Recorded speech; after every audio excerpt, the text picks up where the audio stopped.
Assalamualaikum warahmatullahi wabarakatuh. A'udzu billahi minasyaitonir rajim. Bismillahirrahmanirrahim. Alhamdulillahi rabbil alamin. Wassalatu wassalamu ala asyrofil anbiya'i wal mursalin sayyidina wa maulana Muhammadin wa ala alihi wa sahbihi ajmain, amma ba'du. Salatullah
jamaah yang dimuliakan Allah.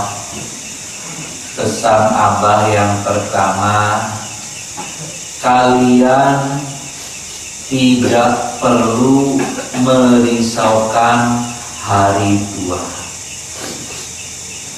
Sejak kalian lahir sampai sekarang, kau disayang sama Allah, dijaga, dilindungi, dikasih rezeki sama Allah. Sekarang juga tetap disayang Allah, dan sampai akhir hayat kalian tetap dijaga, dikasih rezeki, dan disayang sama Gusti Allah. Allahumma amin.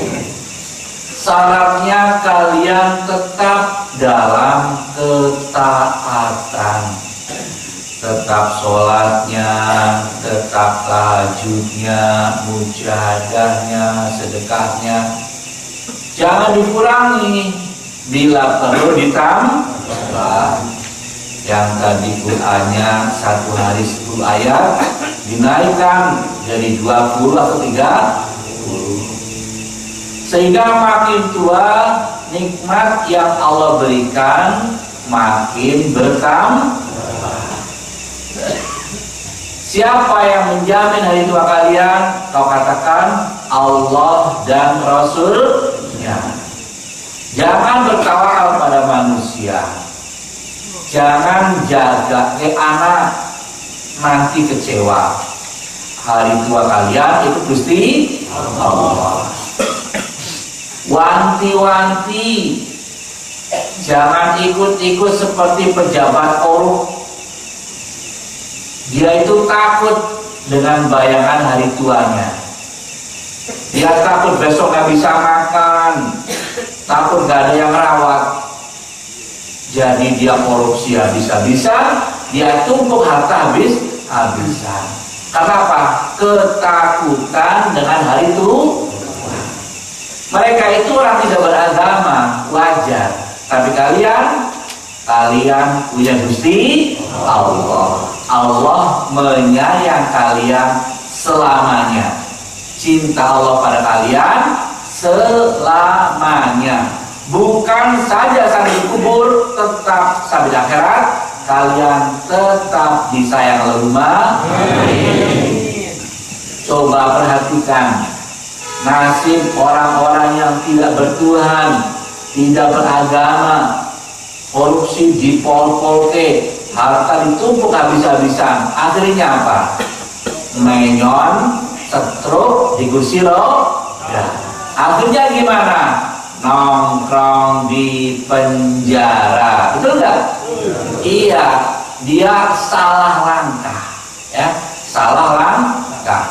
Kalian tidak boleh ikut-ikutan mereka, tidak boleh salah langkah. Selama tetap dalam ketaatan pada Allah, Allah akan menyayang dan lebih menyayang lumah. Amin. Amin. Ya Allah. Amin.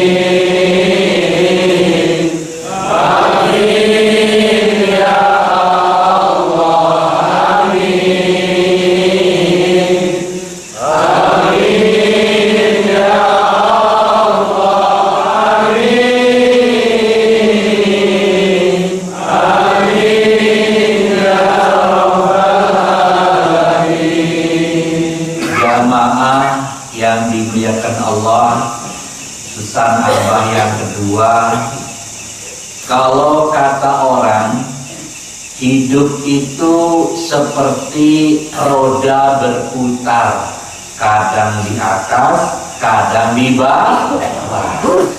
Itu cuma 50% benar.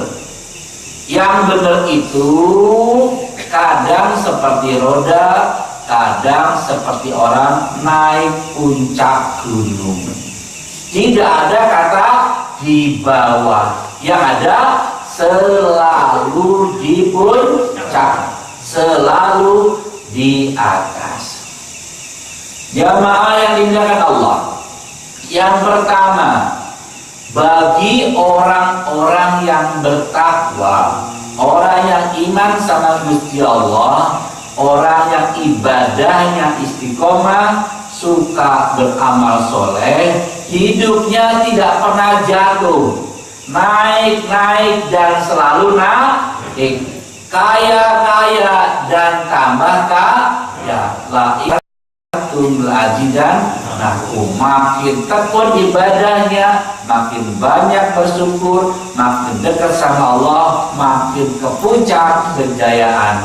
Ya Allah, jadikan kehidupan kami seperti naik gunung Al-Rumah. Tapi lain dengan kehidupan orang-orang yang ahli maksiat. Saat miskin, dia tekun beribadah. Di saat puncak kejayaan, dia lupa ibadah, dia lupa akhirat, lupa Gusti Allah, akhirnya jatuh di bawah. Betul nggak? Ya, jur tobat, jur bangkit lagi, jur berjaya lagi, jur kumat lagi, jur jatuh. Iya, begitu. Dan Allah selalu maha menerima tobat. Jadi jatuh bangun, jatuh bangun, jatuh bangun. Nek awakmu ora kesel karepmu, jatuh bangun, mbok iyao, ya, punya energi dikumpulkan, jangan untuk jatuh. Allah nggak marah, mengapa dijatuhkan? Karena mereka menyalahgunakan nikmat. Dikasih harta, pakai selingkuh, dijatuhkan sama Allah. Dikasih jabatan, korupsi, dijatuhkan sama Allah. Setiap kali dapat nikmat, mereka itu lalai sama pemberi nikmat. Akhirnya Allah marah, dijatuhkan. Nah, kalian nggak boleh milih jalur yang kedua. Pilih tetap istiqomah ibadahnya, istiqomah amal solehnya, istiqomah bersyukurnya, kalian tetap berjaya Allahumma. Amin. Jamaah, pertama kali Abah menginjakan tanah di Prambanan itu tahun 83. Lama, ya, 83. Di sini ada orang terkaya di kota Prambanan dan ibadahnya baik sekali. Ada orang paling kaya di Prambanan, ibadahnya baik sekali, punya masjid dan sholawatan. Mulanya mereka itu cuma jualan katul sama areng.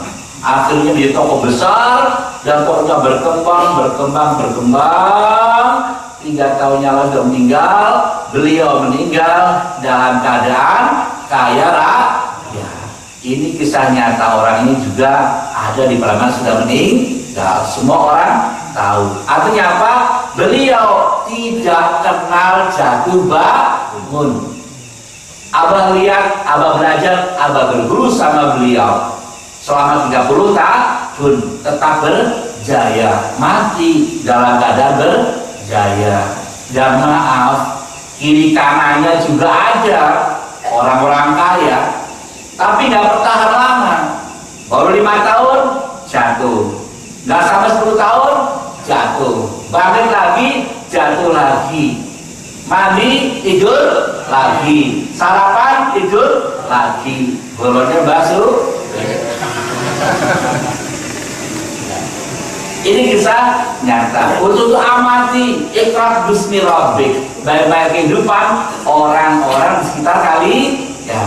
Mereka yang istiqomah ibadahnya, mereka mati dan pada kaya raya. Mereka yang aji mumpung, lihat tunggu tanggal mainnya, mesti akan jatuh. Ya Allah, jangan jatuhkan kami sampai akhir hayat kami. Allahumma amin. Jayakan kami, untungkan kami sampai akhirat nanti. Allahumma amin. Amin. Ya Allah, amin.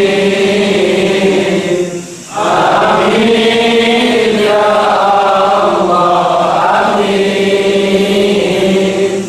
Amin ya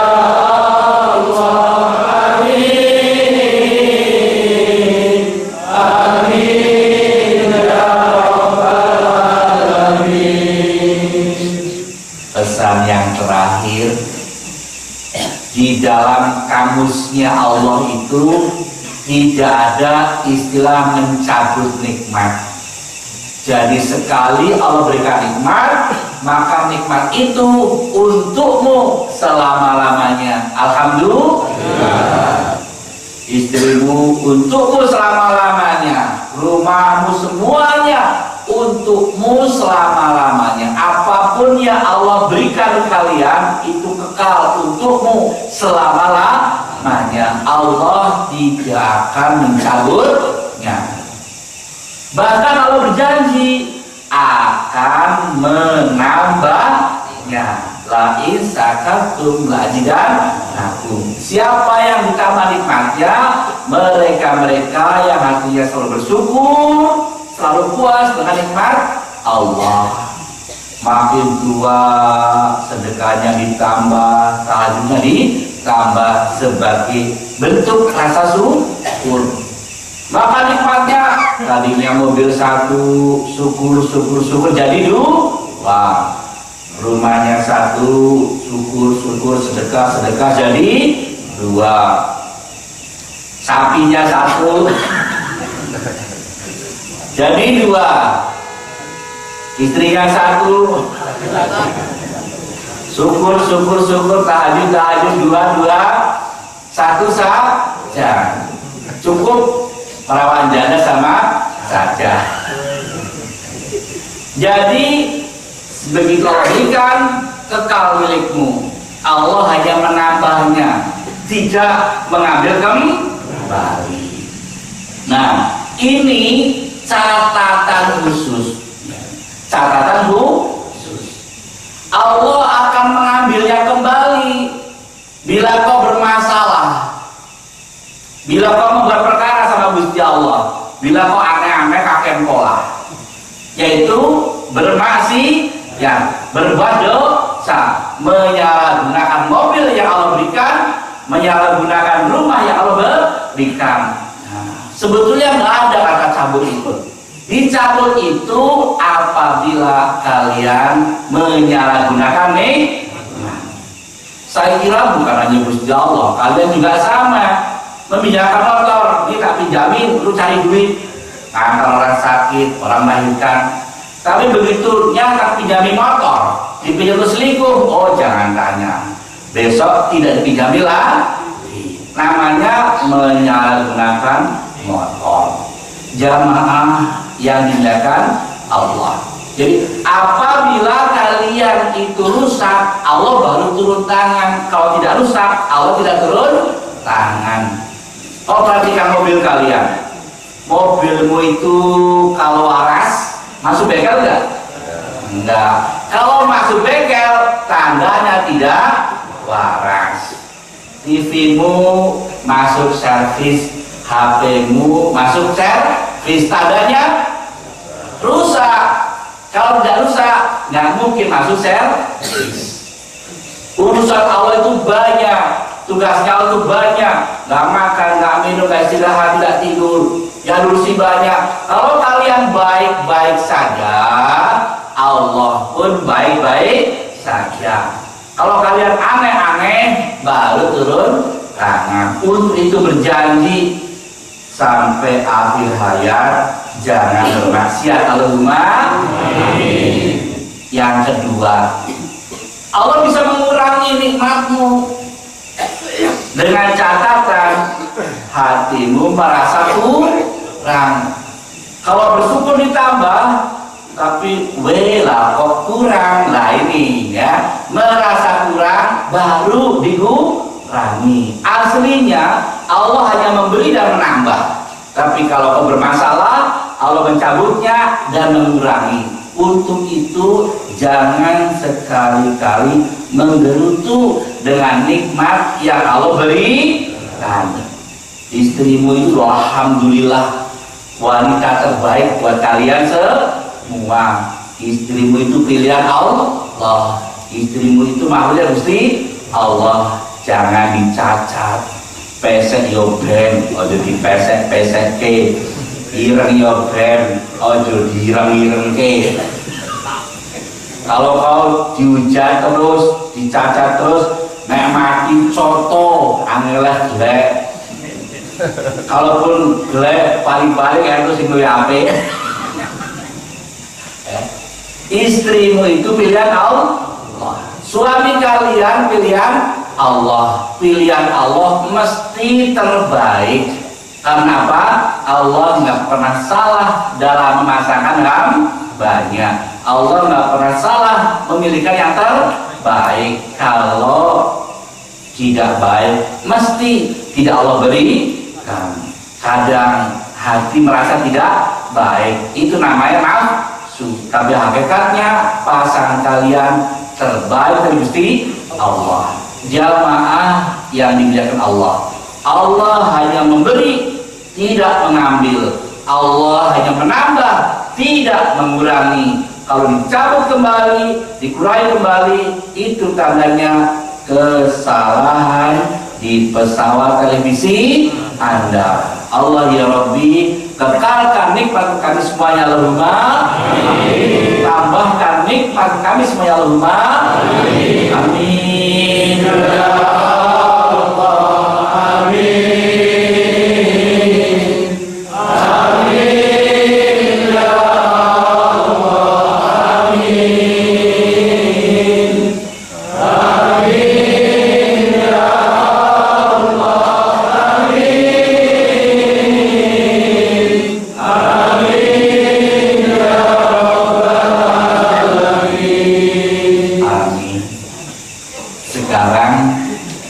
Materinya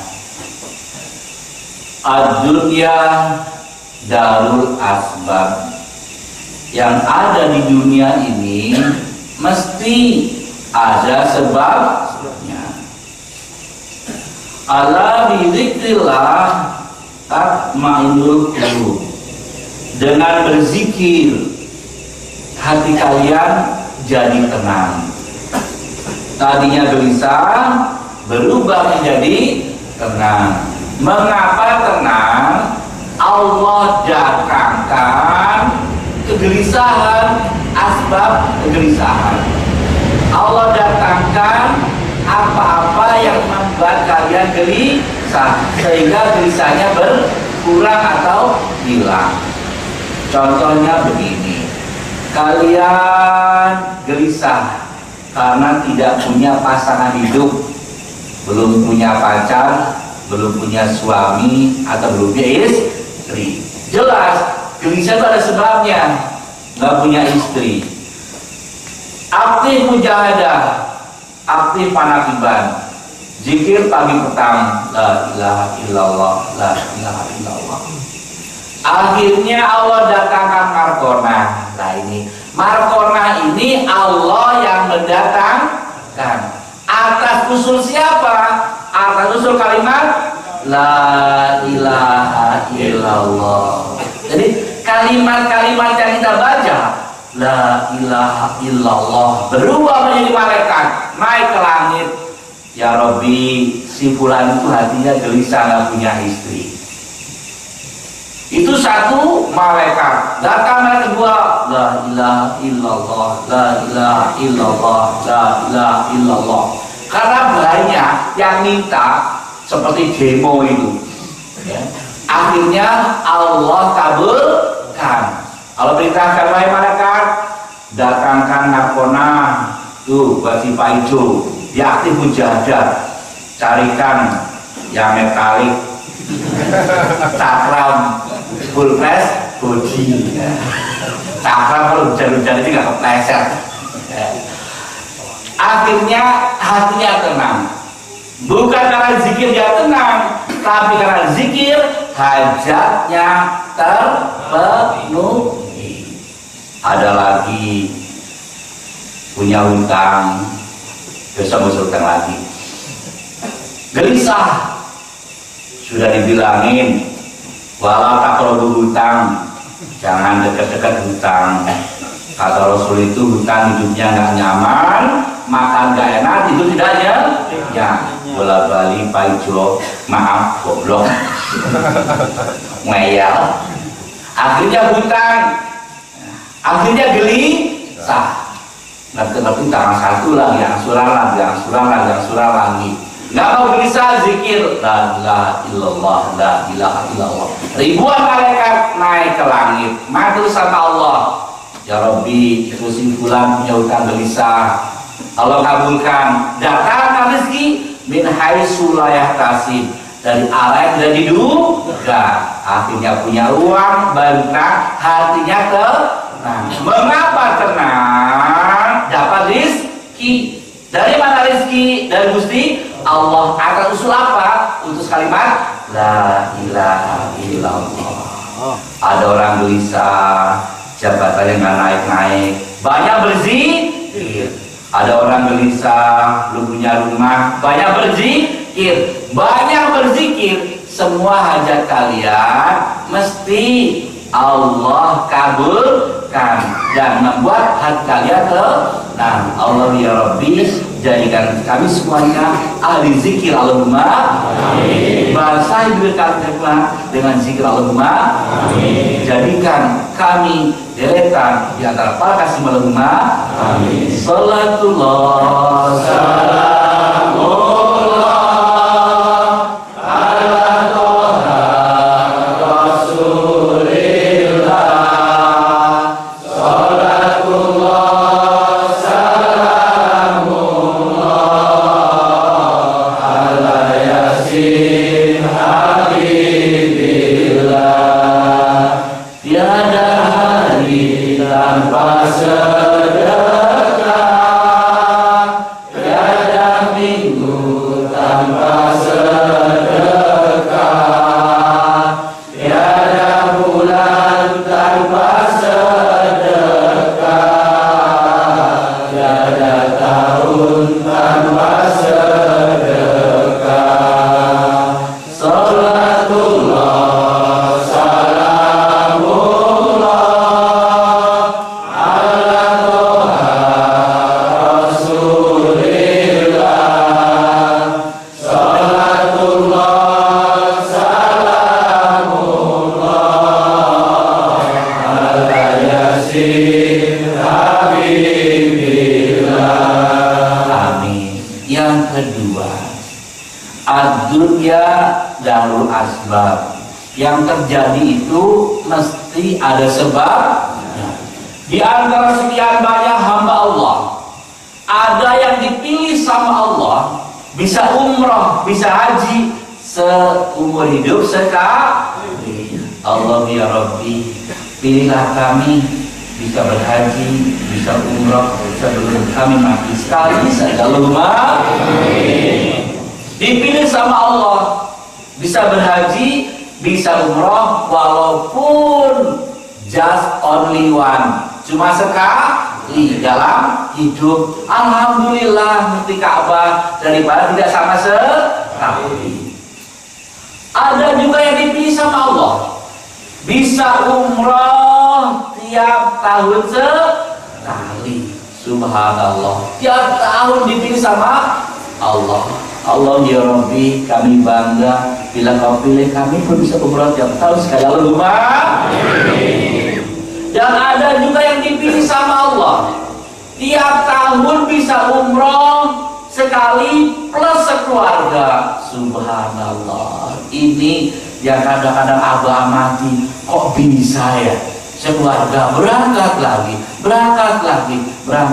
subhanallah. Why? Mengapa kok bisa-bisa yang terpilih menjadi hamba pilihan Allah ya Rabbi? Jadi kalau kami semuanya hamba pilihan. Allahumma amin. Kita kembali pada ad-dunya darul asbar. Ternyata mereka-mereka yang dipilih sama Allah itu orang-orang dekatnya Allah, orang-orang yang dekat sama Gusti Allah. Sebagaimana presiden memilih para menterinya dari orang-orang yang dekat presiden. Ternyata mereka itu dekat sama Allah karena bekerja sama Gusti Allah. Subhanallah. Jadi mereka itu apapun profesinya, mungkin polisi, mungkin guru, mungkin petani, mungkin biar mungkin mereka itu banyak bekerja untuk Gusti Allah. Kalau kerja pada manusia, kalian diupah, digaji, kasih barang, betul nggak? Sama Gusti Allah juga sama. Kerja sama Allah itu digaji, diupah, dikasih barang, dibalas. Nggak tahu-tahu dunia akhirat. Seperti apa kerja sama Allah? Yaitu ibadah dan amal soleh yang niatnya semata-mata ridho Allah, yang semata-mata mengharap pujian dari Gusti Allah, bukan perhatian manusia, bukan pujian manusia. Nah, kira-kira kalau sedekah karena Allah itu gelap seperti ini, masukkan kotak infak belum nyewu, nah, jangan sewunya. Yang penting ada Gusti Allah. Lah yang karena manusia mungkin lo ya, bencana Merapi nyumbang 1000, masukkan di koran. Saat saat datang tahu semua Pak Ijo nyumbang Merapi nyewu, ya. Nah ini mungkin niatnya pujian manusia. Lah pekerja Allah itu tidak peduli pada perhatian manusia, tidak peduli pada pujian manusia, semata-mata mengharap ridho Allah, pujian Allah, perhatian Allah, tampil terbaik di mata Allah, tidak di mata manusia. Pekerjaannya apa? Banyak sekali, bukan beribu-ribu, mungkin berjuta-juta. Yang paling ringan, ada batu di pinggir jalan, ratusan orang melihatnya tapi nggak peduli, karena kau pekerja Allah, kau sisihkan batu ke pinggir jalan. Ini namanya pekerja Allah. Abang ceritakan kemarin, setiap habis ceramah mesti pakai 5 amplop, betul kan? Kalau di amplop ini mesti orang teko meneh. Nah, di antara sekian ceramah yang 6 kali ditompo amplopnya, yang 1 kali ini gratis, ya. Bekerja untuk Allah. Nah, dokter nabi perut kumpul rambulewu, paling parah jadi dokter nabi betang rambulewu, ya. Setiap hari di antara 10 pasien 1 gratis. Bekerja untuk Allah. petani, tukang ngarit itu sapine dewe, nanti ketujuh sapine tanggane dirike. Sedekah pun karena Allah subhanallah ya. Nah yang seperti ini jumlahnya banyak, asal kalian ikhlas karena Allah, itu namanya pekerja Allah. Lah nanti upahnya milih. Satu, hajat yang kau inginkan. Kedua, bencana atau musibah yang tidak kau inginkan. Contohnya, ya Allah, saya amal soleh, aku pengen punya cucu. Hajat yang diinginkan, amal, pengen punya cucu. Nanti setelah sekian kredit poin, Allah datangkan cucu. Atau musibah yang tidak kau inginkan, ya Rabbi, daripada saya ditengok di rumah sakit, mendingan nengok. Orang yang sering nengok ke rumah sakit, insya Allah tidak pernah ditengok. Karena apa? Dia tidak ingin ya mendapat musibah yang tidak diinginkan. Mau haji, mau umrah, mau ke Jakarta, pergi kemana saja, sedekah 50.000, ya Rabbi, ini untuk Allah, bekerja untuk Allah. Aku ingin tidak terjadi bencana di perjalanan. Tinggal pilih, upahnya berupa hajat yang kau inginkan atau menolak bahaya yang tidak kau inginkan. Nah, sekarang kita kembali. Ada orang yang dipilih bisa umroh setahun, terus hidup sekali. Ada yang tiap tahun, ada yang tiap tahun satu keluarga. Ternyata mereka itu adalah pekerja Allah dan ngatur. Gusti, kerja kali ini aku minta umroh, tahun depan satu keluarga. Mesti Allah kabulkan. Kerja dengan manusianya digaji, apalagi dengan Gusti Allah, gajinya jauh lebih baik. Nah, saran Abah pada kalian semua ya, minimal sebelum meninggal bisa umroh dan haji, banyak-banyaklah bekerja untuk Gusti Allah. Sampai kapan, Mbah? Sampai kredit poinnya terpenuhi. Kalau amal luar biasa, mungkin sekali amal langsung umroh ya. Kalau amalmu biasa 3 amal umroh. Kalau amalnya kecil 7 amal baru umroh. Abah kisahkan amal yang luar biasa, anaknya KUA Kota Gede ya, namanya sebut saja Nisa. Ada janda kena penyakit gula, nggak punya anak, membusuk, meninggal. Dagingnya sudah dimakan ular. Pak Mau disuruh mandikan, nggak mau. Pak Kiainya nggak mau. Semua usul dimandikan di rumah sakit, tapi lain dengan Nisa ini. Sudah, nanti aku yang mandikan. Subhanallah, dia tutup hidungnya, dikasih minyak kampak, nggak bau. Akhirnya pelan-pelan ularnya dibeli, dari yang busuk dilepas, dimandikan, dikafan. Nih, subhanallah, 40 hari setelah itu warisan saya diberikan sama Nisa sebagai ucapan terima kasih dari keluarga. Hanya sekali berbuat kebajikan sudah dibalas sama Allah, haji. Jadi tergantung kualitas amalnya, tergantung kredit poinnya. Minimal tak sarankan ya, kalau melihat batu pinggir jalan disisihkan. Kalau melihat orang buta mau nyebrang, motormu mandek go, mobilmu mandek go, dituntun sampai nyebrang. Kalau ada layatan pinggir jalan mandek go, infak orang kata 5.000. Gitu aja, insya Allah setelah 10 kali bisa umur. Allahumma amin. Amin ya Allah, amin. Amin ya Allah, amin. Amin ya Allah, amin. Amin ya Rabbal alamin. Amin. duduk yang manis, pejamkan mata, buka hati, buka pikiran. Anakku, Allah itu nyambung dengan isi hati kalian. Allah itu nyambung dengan pikiran kalian. Allah itu melihat apapun yang kau lakukan selama 24 jam. Usahakan amal-amal untuk Allah, pikiranmu berpikir untuk Allah, hatimu berkasih sayang untuk Allah. Insya Allah, jangankan setahun sekali, sebulan sekali pun kau pindah umroh, pasti Allah kabulkan.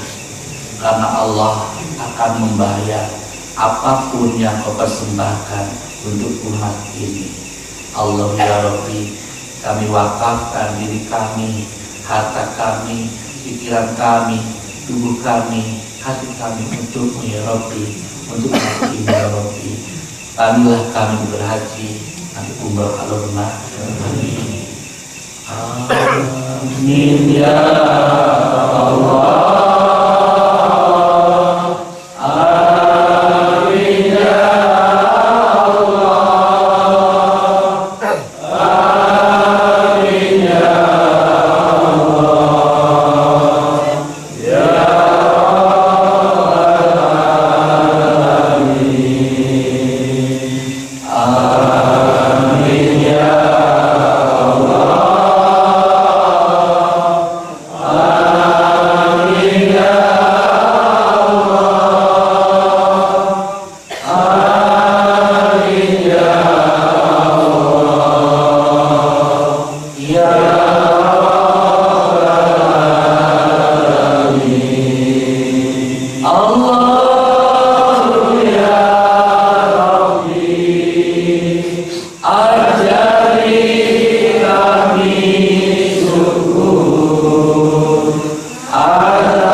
Ajari kami sabar atas ujian dalam hidup ini, sabar dalam beribadah, sabar mencegah dosa. Amin ya Allah.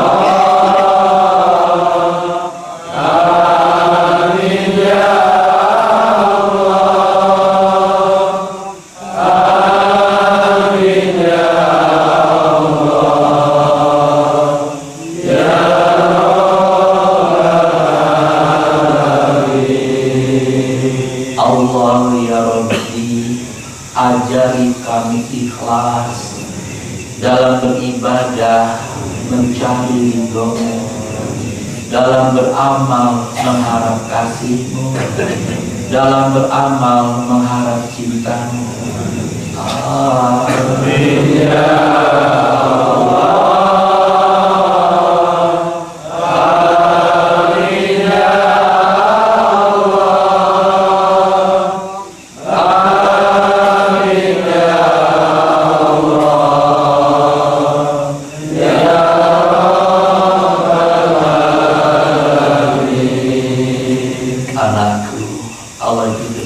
Dekat sekali. Allah mendengar doa kita. Allah melihat tangan kita yang menengadah. Allah melihat tetesan air mata kita. Allah mendengar tangisan pipi kita. Allah tahu semuanya. Tapi kadang antara kita dengan Allah ada jarak. Dosa-dosa kita yang membuat jarak antara kita dengan Allah. Andai kata hamba dan Allah tidak berjarak, insya Allah semuanya dikabulkan, semua hajat dipenuhi. Perbanyak istighfar agar dekat sama Allah, mampu semua doanya.